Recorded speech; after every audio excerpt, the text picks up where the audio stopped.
Hello guys, good afternoon and welcome to my class, my dear student. So today I am going to teach about introduction part, chapter 1, basic concept only. So first of all, foreign exchange market, this is subject, right, divided into two parts. So first part is a foreign exchange and another part only market. Okay, so first of all meaning of market means is a nothing but just like a process or functions or activities, correct? What type of the function, what type of the activities means it is a distributions of goods from producers to final consumer. Means the organization producing different types of the commodities and with services also provided to the final consumer. This consumer satisfactions is the most important to the organization, right? So ಅಂದರೆ ಇಲ್ಲಿ ಮುಖ್ಯವಾಗಿ ಮಾರುಕಟ್ಟೆ ಅಂದರೆ already ನಿಮಗಿದು ಗೊತ್ತು. ಮಾರುಕಟ್ಟೆ ಅಂತ ಹೇಳಿದರೆ ಅಂದರೆ ಗ್ರಾಹಕರಿಗೆ ಬೇಕಾದಂತಹ ನೀಡ್ಸ್, ಡಿಮ್ಯಾಂಡ್ ಬೇಸಸ್ ಮೇಲೆ ನಾವೇನು ಮಾಡಬೇಕು, ಆರ್ಗನೈಸೇಷನ್ ಅವರಿಗೆ ಬೇಕಾದಂತಹ ವಿವಿಧ ರೀತಿಯ ವಸ್ತುಗಳನ್ನು ಉತ್ಪಾದನೆ ಮಾಡಿ ಅದರ ಜೊತೆಗೆ ನಾವು ವಿವಿಧ ರೀತಿಯ ಸೇವೆಗಳನ್ನು ಕೂಡ ನಾವು ಅವರಿಗೆ ಏನು ಮಾಡಬೇಕು, ಪ್ರೊವೈಡ್ ಮಾಡೋದರಿಂದ ಅವರನ್ನು ಹೆಚ್ಚಿಗೆ ಸ್ಯಾಟಿಸ್ಫ್ಯಾಕ್ಷನ್ಸ್, ತೃಪ್ತಿಕರ ಮಾಡ್ಬೋದು. ಸೊ ಇದರಿಂದ ನಾವು ಅವರನ್ನು ಕಸ್ಟಮರ್ಸನ್ನು ನಮ್ಮ ಬಳಿ ಅಟ್ರ್ಯಾಕ್ಟ್ ನಾವು ಮಾಡ್ಕೋಬಹುದು ಅಂಥೇಳಿ. Okay, it is nothing but it is the buying and selling of goods and services to the final consumer, right? What is the foreign exchange? Foreign exchange ಅಂದ್ರೇನು ಅಂದರೆ ವಿದೇಶಿ ವಿನಿಮಯ ಅಂತ ಹೇಳ್ತೇವೆ. ಸೊ ವಿದೇಶಿ ವಿನಿಮಯ ಅಂತ ಹೇಳಿದರೆ foreign exchange is a mechanism by which currency of one country get converted into currency of another countries. Means ಇಲ್ಲಿ ನಾವೇನು ಮಾಡ್ತೇವೆ, ಒಂದು ದೇಶದ ಕರೆನ್ಸಿಗಳನ್ನು ಬೇರೆ ದೇಶದ ಕರೆನ್ಸಿ ಜೊತೆಗೆ ಬದಲಾವಣೆ ಮಾಡ್ಕೊಳ್ಳೋದು. ಯಾವ ರೀತಿ? ನಮ್ಮ ಒಂದು ರುಪೀಸನ್ನು ಡಾಲರ್ಸ್ಗಳಾಗಿ ಕನ್ವರ್ಟ್ ಮಾಡೋದು, ಅಥವಾ ಡಾಲರ್ಸ್ನ ರುಪೀಸನ್ನಾಗಿ ಕನ್ವರ್ಟ್ ಮಾಡೋದು, ಅಥವಾ ರುಪೀಸ್ನ ಪೌಂಡಲ್ಲಿ ಕನ್ವರ್ಟ್ ಮಾಡೋದು, ಅಥವಾ ಪೌಂಡನ್ನು ರುಪೀಸಲ್ಲಿ ಕನ್ವರ್ಟ್ ಮಾಡೋದು. ಸೊ ಈ ರೀತಿ ಡಿಫ್ರೆಂಟ್ ಕಂಟ್ರೀಸ್ ಕರೆನ್ಸಿಗಳನ್ನಾಗಿ ನಾವು ಕನ್ವರ್ಟ್ ಮಾಡ್ಬೋದು. ಯಾವ ರೀತಿ? ಇಲ್ಲಿ ಮೇನಾಗಿ foreign exchange means it is ಅ ವಿದೇಶಿ ವಿನಿಮಯ. ಈ ವಿದೇಶಿ ವಿನಿಮಯದಲ್ಲಿ ನಾವೇನು ಮಾಡ್ತೇವೆ ಅಂಥೇಳಿ, ಜಸ್ಟ್ ಫಾರ್ ಎಕ್ಸಾಂಪಲ್, ಸಪೋಸ್ ನೀವೇನಾದರೂ ಇಂಡಿಯಾದಿಂದ ಬಿಸ್ನೆಸ್ ರಿಲೇಟೆಡು ಅಥವಾ ನೀವೇನಾದರೂ ತಿರುಗಲಿಕ್ಕೆ ಅಂಥೇಳಿ ಬೇರೆ ಯಾವುದಾದ್ರೂ ಕಂಟ್ರಿಗೆ, ಜಸ್ಟ್ ಲೈಕ್ ಅಮೇರಿಕಾಗೆ ಹೋದ್ರಿ ಅಥವಾ ಲಂಡನಿಗೆ ಹೋದ್ರಿ ಅಥವಾ ಸೌದಿಗೆ ಹೋದ್ರಿ ಅಂಥೇಳಿ. ಸೊ ಈಗ ನೀವು ಇಂಡಿಯಾದಲ್ಲಿ ನಾವು ಪ್ರೈಸಿಗೆ ರುಪೀಸಲ್ಲಿ ಕನ್ಸಿಡರ್ ಮಾಡ್ತೇವೆ. ಸೊ ಅದೇ ರೀತಿ ಬೇರೆ ಬೇರೆ ದೇಶದ ಮೀನ್ಸ್ ಡಿಫ್ರೆಂಟ್ ಕಂಟ್ರೀಸ್ ಕರೆನ್ಸಿ ಕೂಡ ಏನಾಗಿರ್ತದೆ, ಅಲ್ಲೂ ಕೂಡ ಅವ್ರೇನು ಮಾಡ್ತದೆ, ಬೇರೆ ಬೇರೆ ಕರೆನ್ಸಿಗಳನ್ನು ಕನ್ಸಿಡರ್ ಮಾಡ್ತಾರೆ. ಯಾವ ರೀತಿ? ಸೊ ನಾವಿಲ್ಲಿ ರುಪೀಸಲ್ಲಿ ಕನ್ಸಿಡರ್ ಮಾಡಿದರೆ ಸಪೋಸ್ ಸೌದಿಯವ್ರು ಏನು ಮಾಡ್ತಾರೆ, ಅದನ್ನು ರಿಯಾಲ್ ಅಂತ ಹೇಳ್ತೇವೆ, ರೈಟ್? ನೆಕ್ಸ್ಟ್ ಅಮೇರಿಕನವ್ರು ಅದನ್ನು ಏನು ಹೇಳ್ತಾರೆ, ಅಮೇರಿಕನವ್ರು ಅದನ್ನೇನಂತ ಹೇಳ್ತಾರೆ, ಡಾಲರ್ಸ್ ಅಂತ ಹೇಳ್ತಾರೆ. ನೆಕ್ಸ್ಟ್ ಲಂಡನ್ಸ್ನಲ್ಲಿ ಅದಕ್ಕೇನಂತ ಹೇಳ್ತೇವೆ, ಪೌಂಡಲ್ಲಿ ಕನ್ಸಿಡರ್ ಮಾಡ್ತಾರೆ. ಜಪಾನ್ನಲ್ಲಿ ಅದು ಎನ್ ಅಂತ ಹೇಳಿ ಕನ್ಸಿಡರ್ ಮಾಡ್ತಾರೆ. ಸೊ ಈ ರೀತಿ ಬೇರೆ ಬೇರೆ ದೇಶದ ಕಂಟ್ರಿಗಳು ಅವರ ಕರೆನ್ಸಿಗಳನ್ನು ಏನು ಮಾಡ್ತಾರೆ, ಬೇರೆ ಬೇರೆ ರೀತಿಯಲ್ಲಿ ಕನ್ಸಿಡರ್ ಮಾಡ್ತಾರೆ. ಸೊ ಇಲ್ಲಿ ನಾವು ಮೇನಾಗಿ ಫಾರಿನ್ ಎಕ್ಸ್ಚೇಂಜ್ ಅಂತ ಹೇಳಿದ್ರೆ, ಸಪೋಸ್ ನೀವೇನಾದರೂ ಇಲ್ಲಿಂದ ಬೇರೆ ದೇಶಕ್ಕೆ, ಸಪೋಸ್ ನೀವೇನಾದರೂ ಅಮೇರಿಕಾಗೆ ಹೋದ್ರಿ, ಬಟ್ ನೀವು ಅಮೇರಿಕಾ ಸಡನ್ಲಿ ಹೋದ್ರಿ, ಬಟ್ ನಿಮ್ಮಲ್ಲಿ ಇರುವಂಥದ್ದು ಯಾವುದಿದೆ, ರುಪೀಸಲ್ಲಿದೆ. ನೀವು ಅಲ್ಲಿ ಹೋದ ಮೇಲೆ ಅಲ್ಲಿ ನಿಮಗೆ ಯಾರಾದರೂ ಸಿಗ್ತಾರೆ, ನೀವು ಅವ್ರಿಗೇನು ಮಾಡ್ಬೋದು, ಹೇಳ್ಬೋದು, ನಮ್ಮ ಒಂದು ಕರೆನ್ಸಿಗಳನ್ನು ನೀವು ತೊಗೊಂಡು ನನಗೆ ಇಷ್ಟು ಡಾಲರ್ಸ್ಗಳನ್ನು ಕೊಡ್ತೀರಾ ಅಂಥೇಳಿ. ಅವರು ಅದರಿಂದ ಮೂಲಕ ನೀವೇನು ಮಾಡ್ಬೋದು, ಅವ್ರು ನಿಮಗೆ ಎಷ್ಟು ಡಾಲರ್ಸ್ಗಳನ್ನು ಕನ್ಸಿಡರ್ ಮಾಡ್ತಾರೆ, ನೀವು ಅವರಿಗೆ ರುಪೀಸನ್ನು ಕೊಡ್ತೀರಿ, ಇದರಿಂದ ಎಕ್ಸ್ಚೇಂಜ್ ಮಾಡ್ದಂಗೆ ಆಗ್ತದೆ.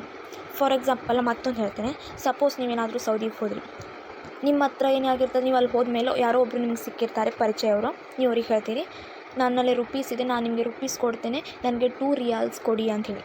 ಸೊ ಅವ್ರು ನಿಮಗೆ 2 ರಿಯಾಲ್ಸ್ ಕೊಟ್ಟಿದ ಮೇಲೆ ನೀವು 1 ರಿಯಾಲ್ಸ್ನ ಖರ್ಚು ಮಾಡ್ತೀರಿ, 1 ರಿಯಾಲ್ ನಿಮ್ಮ ಹತ್ರ ಇರ್ತದೆ. ಮೀನ್ಸ್ ಇಲ್ಲಿ ಏನು ಮಾಡ್ತದೆ, ಎಕ್ಸ್ಚೇಂಜಿಂಗ್ ಪ್ರೋಸೆಸ್ ಕನ್ಸಿಡರ್ ಆಗ್ತದೆ ಇಲ್ಲಿ.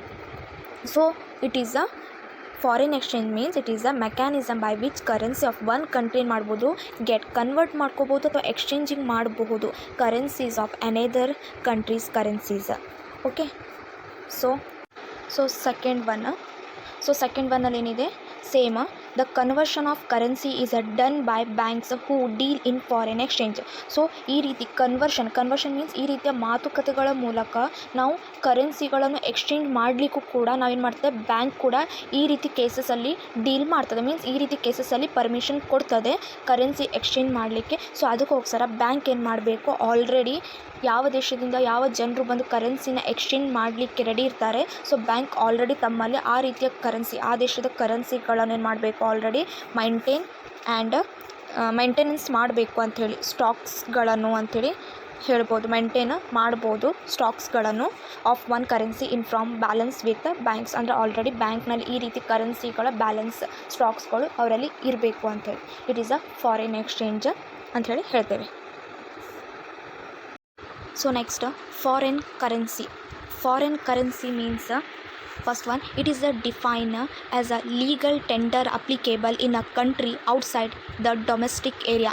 ಅಂದರೆ ಇಂಡಿಯಾದ ಹೊರಗಡೆ ಯಾವುದೇ ದೇಶದಲ್ಲೂ ಕೂಡ ನೀವು ಹೋದ್ರಿ ಅಂತ ಹೇಳಿದರೆ ಅಲ್ಲಿನ ಒಂದು ಕಾನೂನಿನ ಪ್ರಕಾರ ಅದೇ ದೇಶದ ಕರೆನ್ಸಿಗಳು ಅಂದರೆ ಕಾನೂನುಬದ್ಧವಾದ ಬೇಸಸ್ ಮೇಲೇ ಅಲ್ಲಿನ ಹಣಗಳು ಅಥವಾ ಅಲ್ಲಿನ ಪ್ರೈಸ್ಗಳು ಏನಾಗಿರ್ತದೆ ಅದೇ ದೇಶದ ಹಣಗಳನ್ನು ಅಂದರೆ ಯಾವ ರೀತಿ ಕನ್ಸಿಡರ್ ಮಾಡ್ತಾರೆ, ಡಾಲರ್ಸ್, ಪೌಂಡ್ಸ್, ಸೊ ಇದು ರಿಯಾಲ್ಸ್, ಸೊ ಈ ರೀತಿ ವಿವಿಧ ರೀತಿಯಲ್ಲಿ ನಾವೇನು ಮಾಡಿ ಅವರ ಒಂದು ಕರೆನ್ಸಿಗಳನ್ನು ಅದೇ ರೀತಿಯಲ್ಲಿ ಪ್ರಿಂಟ್ ಮಾಡಿರ್ತಾರೆ. ಸೊ ಅದರ ಬೇಸಸ್ ಮೇಲೆ ನೀವೇನು ಮಾಡಬೇಕು, ಸೆಲ್ ಮಾಡಬೇಕು, ಬೈ ಮಾಡಬೇಕು, ಎಕ್ಸ್ಚೇಂಜ್ ಮಾಡಬೇಕು ಕರೆನ್ಸಿಗಳನ್ನು. Okay, so next second one foreign exchange means ಇಲ್ಲೇನಾಗ್ತದೆ, ಸೇಮ್ ಫಾರಿನ್ ಕರೆನ್ಸಿಗಳನ್ನು ಯಾವ ರೀತಿ ಫಾರಿನ್ ಎಕ್ಸ್ಚೇಂಜ್ ಬೇಸಸ್ ಮೇಲೆ ಮಾಡ್ತೀರಾ, it means foreign currencies also including in this all aspects. So first one deposit ಮಾಡ್ತೇವೆ, credits, balance payable in any foreign currencies. ಅಂದರೆ foreign currency ಏನು ಮಾಡ್ಬೋದು, ನಾವು ಡೆಪಾಸಿಟ್ ಮಾಡ್ಬೋದು, ಕ್ರೆಡಿಟ್ ಸಾಲಗಳನ್ನು ತೊಗೋಬಹುದು, ನೆಕ್ಸ್ಟ್ ಬ್ಯಾಲೆನ್ಸ್ ಪೇ ಮಾಡ್ಬೋದು. It is all are foreign currency base ಮೇಲೆ ನೀವು ಅಲ್ಲಿ ಪೇ ಮಾಡಬೇಕಾಗ್ತದೆ. Next draft, traveller cheques, letters of credit or bills of exchanging express in Indian currency. Suppose ನಿಮ್ಮ ಹತ್ರ ಈಗೇನಿದೆ ಟ್ರಾವೆಲರ್ ಚೆಕ್ಸ್, ಲೆಟರ್ಸ್, ಅಂದರೆ ನಿಮಗೆ ಟ್ರಾವೆಲರ್ ಚೆಕ್ಸ್, ನೀವು ಟ್ರಾವೆಲಿಂಗ್ ಮಾಡಿದಂಥ ಯಾವುದೇ ರಿಲೇಟೆಡ್ ಚೆಕ್ಸ್ಗಳನ್ನು ನೀವು ಇಲ್ಲಿ ಇಂಡಿಯಾದಲ್ಲಿ ಏನು ಮಾಡ್ತೀವಿ, ರುಪೀಸಲ್ಲಿ ಕನ್ಸಿಡರ್ ಮಾಡ್ತೀವಿ. ಅಂದರೆ ಆ ಚೆಕ್ಕಲ್ಲಿ ನೀವು ಯಾವುದೇ ಬ್ಯಾಂಕ್ಸ್, ನಿಮ್ಗೆ ಇಂಡಿಯನ್ ಬ್ಯಾಂಕ್ಸ್ ಏನು ಮಾಡ್ತೀವಿ, ರುಪೀಸಲ್ಲಿ ಕನ್ಸಿಡರ್ ಮಾಡಿಕೊಟ್ಟಿರ್ತದೆ. ಅಥವಾ ಲೆಟರ್ಸ್ ಆಫ್ ಕ್ರೆಡಿಟ್, ಯಾವುದೇ ಸಾಲಗಳನ್ನು ನಿಮಗೆ ತೊಗೋಬೇಕಂದ್ರೂ ಒಂದು ಲೆಟರ್ಸ್ ಬರೆದ್ರು ಅದು ರುಪೀಸಲ್ಲಿನೇ ಕನ್ಸಿಡರ್ ಮಾಡಿ ಬರ್ತಿದ್ರಿ. ಅಥವಾ ಯಾವುದೇ ಬಿಲ್ಸ್ಗಳು ನಿಮಗೆ ಇಲ್ಲಿ ವಸ್ತುಗಳನ್ನು ಪರ್ಚೇಸ್ ಮಾಡೋದ್ರಿಂದ ಅಥವಾ ವಸ್ತುಗಳನ್ನು ಮಾರಾಟ ಮಾಡೋದ್ರಿಂದ ಕೂಡ ನಿಮಗೆ ಇಲ್ಲಿ ರುಪೀಸಲ್ಲಿನೇ ಕನ್ಸಿಡರ್ ಮಾಡಿ ಅಮೌಂಟ್ನ ಬರ್ಕೊಡ್ತಾರೆ. ಅಂದರೆ ಇಟ್ ಈಸ್ ಎಕ್ಸ್ಪ್ರೆಸ್ ಮಾಡ್ತಾರೆ, it is rupees of Indian currency. But ಅದನ್ನು ನೀವು ಯೂಸ್ ಮಾಡಿಕೊಂಡು ಔಟ್ ಆಫ್ ಇಂಡಿಯಾಗೆ ಹೋದರೆ, ಬಟ್ ಅಲ್ಲಿ ನೀವೇನು ಮಾಡಬೇಕಾದ್ರೆ it is payable in foreign currencies. ಅಂದರೆ ಅಲ್ಲಿನ ಒಂದು ಡ್ರಾಫ್ಟ್ ಆಗಿರ್ಬೋದು, ಅಲ್ಲಿನ ಟ್ರಾವೆಲರ್ ಚೆಕ್ಸ್ ಆಗಿರ್ಬೋದು, letters of credit, so etcetera. So ಈ ರೀತಿ ಅಲ್ಲಿ ಏನು ಮಾಡಬೇಕು, ನೀವು ಫಾರಿನ್ ಕರೆನ್ಸಿ ಬೇಸ್ ಮೇಲೇ, ಅಲ್ಲಿನ ಲೀಗಲ್ ಬೇಸ್ ಮೇಲೇ, ನೀವು ಅವರ ಒಂದು ಕರೆನ್ಸಿಗಳ ಬೇಸ್ ಮೇಲೆ ನೀವೇನು ಮಾಡಬೇಕು, ಪೇ ಮಾಡಬೇಕು. ಸೊ ಅದೇ ರೀತಿ same also draft, traveller cheques, letters of credit or bills of foreign exchange drawn by banks outside India but payable in Indian currency. So same ಈಗ ಹೊರಗಡೆಯಿಂದ ಫಾರಿನ್ ಕಂಟ್ರಿಯಿಂದ ಫಾರಿನ್ ಕರೆನ್ಸಿನ ತೊಗೊಂಡು ಇಂಡಿಯಾಗೆ ಬಂತಂದ್ರಿ ಅಂದರೆ ಸೇಮ್ ಇಲ್ಲೂ ಕೂಡ ಮತ್ತೆ ರಿಟರ್ನ್ ಅದೇ ಸ್ಟೆಪ್ ಆಗ್ತದೆ. ಅಲ್ಲಿನ ಡಾಲರ್ಸ್, ಪೌಂಡ್ಸ್, ರಿಯಾಲ್ಸ್ ಅಂದರೆ ಅಲ್ಲಿನ ಒಂದು ಕರೆನ್ಸಿಗಳು ನಿಮಗೆ ಇಂಡಿಯಾದಲ್ಲಿ ಅದು ಯೂಸ್ ಆಗಂಗಿಲ್ಲ. ಬಿಕಾಸ್ ಅದನ್ನು ನೀವೆಲ್ಲ ಕನ್ವರ್ಟೆಡ್ ಮಾಡ್ಕೋಬೇಕು, ಅದರ್ವೈಸ್ ಎಕ್ಸ್ಚೇಂಜ್ ಮಾಡ್ಕೋಬೇಕು, ಅದರ್ವೈಸ್ ಅದನ್ನು ಬಾಯ್ ಮಾಡಬೇಕು. ಅಂದರೆ ಆ ಕರೆನ್ಸಿನ ಸೆಲ್ ಮಾಡಿ ಈ ಕರೆನ್ಸಿನ ಬಾಯ್ ಮಾಡಬೇಕಾಗ್ತದೆ. ಸೊ ದೆನ್ ಆಫ್ಟರ್ ಯು ಏನು ಮಾಡ್ಬೋದು, ಎಕ್ಸ್ಪೆಂಡಿಚರ್ ಮಾಡಬಹುದು ಇನ್ ಇಂಡಿಯನ್ ಕರೆನ್ಸಿಗಳ ಬೇಸಸ್ ಮೇಲೆ ಅಂತೇಳಿ. ಓಕೆ, ಸೊ ಎಕ್ಸ್ಚೇಂಜ್ ರೇಟ್ ಅಂತ ಹೇಳಿದರೆ ವಿನಿಮಯ ದರ ಅಂತ ಹೇಳ್ತೇವೆ. ವಿನಿಮಯ ದರ ಅಂದರೆ ಏನಂತ ಹೇಳಿದರೆ, ಸೊ ವಿನಿಮಯ ದರ, the exchange rate between two currency is the price of one currency in terms of other ಅಂತ ಹೇಳ್ತೇವೆ. ಅಂದರೆ ಒಂದು ಕರೆನ್ಸಿಗಳನ್ನು ಏನು ಮಾಡ್ಬೋದು, ಒಂದು ದೇಶದ ಬೆಲೆ, ಪ್ರೈಸ್, ರೇಟ್ ಅಂತ ಹೇಳಿದ್ರೆ ಏನು, ಪ್ರೈಸ್. ಸೊ ಈ ಪ್ರೈಸ್ಗಳನ್ನು ನಾವು ಬೇರೆ ದೇಶದ ಕರೆನ್ಸಿ ಜೊತೆಗೆ ಏನು ಮಾಡ್ಬೋದು, ಪ್ರೈಸ್ ಜೊತೆ ರೇಟ್ಗಳನ್ನು ಎಕ್ಸ್ಚೇಂಜ್ ಮಾಡ್ಕೋಬೋದು. ಜಸ್ಟ್ ಲೈಕ್ ಎಕ್ಸ್ಪ್ರೆಸ್ ಮಾಡ್ಬೋದು, ಅಂದರೆ price of the foreign currencies express in terms of the local currencies ಅಂತ ಹೇಳ್ತೇವೆ. ಸೊ ಎಕ್ಸಾಂಪಲ್ €1 ಈಕ್ವಲ್ಸ್ ಟು $1.30 ಅಂದರೆ €1 ಇದೆ, ಬಟ್ ನಮ್ಗೆ ಅದನ್ನು ಯಾವ ರೀತಿಯಲ್ಲಿ ಕನ್ವರ್ಟ್ ಮಾಡಬೇಕು, ಡಾಲರ್ಸಲ್ಲಿ ಕನ್ವರ್ಟ್ ಮಾಡಬೇಕು. ಸೊ ಅದಕ್ಕೋಸ್ಕರ €1 ಅದನ್ನು ಕನ್ವರ್ಟ್ ಅಥವಾ ಎಕ್ಸ್ಚೇಂಜ್ ಮಾಡ್ಕೊಳ್ತೇವೆ $1.30 right. So it is a per euro, ಅಂದರೆ ಪರ್ ಯೂರೋನ ಡಾಲರ್ನ $1.30 ನಾವೇನು ಮಾಡ್ಬೋದು, ಕನ್ವರ್ಟ್ ಮಾಡ್ಕೋಬೋದು ಅಂತೇಳಿ. ಸೊ ಇದೇ ರೀತಿ ಬೇರೆ ಬೇರೆ ದೇಶದ ಬೇರೆ ಬೇರೆ ರೀತಿಯ ಕಂಟ್ರೀಸ್ಗಳನ್ನು ಕೂಡ ಏನು ಮಾಡ್ಬೋದು, ಅವರ ರೇಟ್ ಪ್ರೈಸ್ಗಳನ್ನೇ ಮಾಡ್ಬೋದು, ಎಕ್ಸ್ಪ್ರೆಸ್ ಮಾಡ್ಬೋದು ಲೋಕಲ್ ಕರೆನ್ಸಿಗಳಾಗಿ ಅಂಥೇಳಿ. ಸೊ $US ರುಪೀಸಲ್ಲಾಗಿ ಮಾಡ್ಬೋದು, ಸೊ ಅಥವಾ ಯೂರೋನ ಡಾಲರ್ಸ್ಗಳಲ್ಲಾಗಿರ್ಬೋದು, ಡಾಲರ್ಸ್ನ ರುಪೀಸ್ನಲ್ಲಾಗಿರ್ಬೋದು. ಸೊ ಈ ರೀತಿ ಡಿಫ್ರೆಂಟ್ ಕರೆನ್ಸಿಗಳನ್ನು ಡಿಫ್ರೆಂಟ್ ಪ್ರೈಸ್ಗಳಲ್ಲಿ ನಾವೇನು ಮಾಡ್ಬೋದು, ಕನ್ವರ್ಟ್ ಮಾಡಬಹುದು. ಓಕೆ. ಸೊ ಸಿಂಪಲಿ ನಾವು ಹೇಳಬೇಕಂತ ಹೇಳಿದರೆ ಎಕ್ಸ್ಚೇಂಜ್ ರೇಟ್ ಅಂತ ಹೇಳಿದರೆ it is the rate at which one currency will be exchange for the other and value of one currency in terms of others. So ಅಂತ ಹೇಳಿದರೆ in this case the value of one currency is expressed in other currency. ಅಂದರೆ ನಾವು ಒಂದು ದೇಶದ currency price ಬೆಲೆಗಳನ್ನು ಅದನ್ನು express ಮಾಡ್ತೇವೆ ಬೇರೆ ದೇಶದ ಕಂಟ್ರಿ ಜೊತೆಗೆ. ಮೀನ್ಸ್ ನಮ್ಮ ಒಂದು ದೇಶದ ಕಂಟ್ರಿಯ ಕರೆನ್ಸಿಗಳನ್ನು ಯಾವ ರೀತಿ ನಾವು ಅದನ್ನು ಸೆಲ್ ಆರ್ ಬೈಗಳ ಮುಖಾಂತರ ನಾವು ಬೇರೆ ಕಂಟ್ರಿಯ ಜೊತೆಗೆ ಎಕ್ಸ್ಪ್ರೆಸ್ ಮಾಡ್ಬೋದು. ಫಾರ್ ಎಕ್ಸಾಂಪಲ್ಸ್ ಆಗಿ ನೋಡ್ಬೋದು, $1 ಈಕ್ವಲ್ ಟು ₹60. ಇಲ್ಲಿ ಯಾವ ರೀತಿ ನಾವು ಎಕ್ಸ್ಪ್ರೆಸ್ ಮಾಡ್ತೇವೆ ಅಂತ ಹೇಳಿದರೆ, ನಮ್ಮ ಇಂಡಿಯಾ ಕರೆನ್ಸಿ ₹60 ಅಂತ ಹೇಳಿದರೆ ಅಮೇರಿಕಾದಲ್ಲಿ ಅದಕ್ಕೆ ನಾವೇನಂತ ಹೇಳ್ತೇವೆ $1. ಓಕೆ. ಸೊ ನಮ್ಮ ಹತ್ರ ಈಗ ಸಪೋಸ್ ₹60 ಇದೆ. ಓಕೆ. ಬಟ್ ನೀವು ಅಮೇರಿಕಾದಲ್ಲಿ ಹೋದರೆ ನಿಮ್ಗೆ ಅಲ್ಲಿ $1 ಬೇಕಂತ ಹೇಳಿದರೆ ನೀವೇನು ಮಾಡಬೇಕು, ₹60 ಕೊಟ್ಟು ಅಂದರೆ ಸೆಲ್ ಮಾಡಿ ಅಥವಾ ಎಕ್ಸ್ಚೇಂಜ್ ಮಾಡಿ ನೀವು ಅಲ್ಲಿನ ಕರೆನ್ಸಿಗಳನ್ನೇನು ಮಾಡಬೇಕು, ಬೈ ಮಾಡಬೇಕು. It is a $1 means in this case ₹60 ಅನ್ನೋದು ಇದು ಕಡಿಮೆ ಬೆಲೆ, ಬಟ್ $1 ಅಂದರೆ ಇಟ್ ಈಸ್ ಅ ಹೆಚ್ಚಿಗೆ ಬೆಲೆ. ಸೊ ಅಂದರೆ ಈ ರೀತಿ ನೀವು $1 ಖರೀದಿ ಮಾಡಬೇಕಂದ್ರೆ ನೀವು ₹60 ಪೇ ಮಾಡಬೇಕಾಗ್ತದೆ. ಸೊ ಈ ರೀತಿ means one country's currency value basis ಮೇಲೆ ನೀವು ಅದರ್ ಕಂಟ್ರೀಸ್ ಕರೆನ್ಸೀಸ್ಗಳನ್ನು ಎಕ್ಸ್ಪ್ರೆಸ್ ಮಾಡಬಹುದು ಅಂಥೇಳಿ. So $1 can exchange for the ₹60 ಅಂಥೇಳಿ. Okay. Next foreign exchange transactions ಅಂತ ಹೇಳ್ತೇವೆ, ವಿದೇಶಿ ವಿನಿಮಯ ವ್ಯವಹಾರ ಅಂತ ಹೇಳ್ತೇವೆ.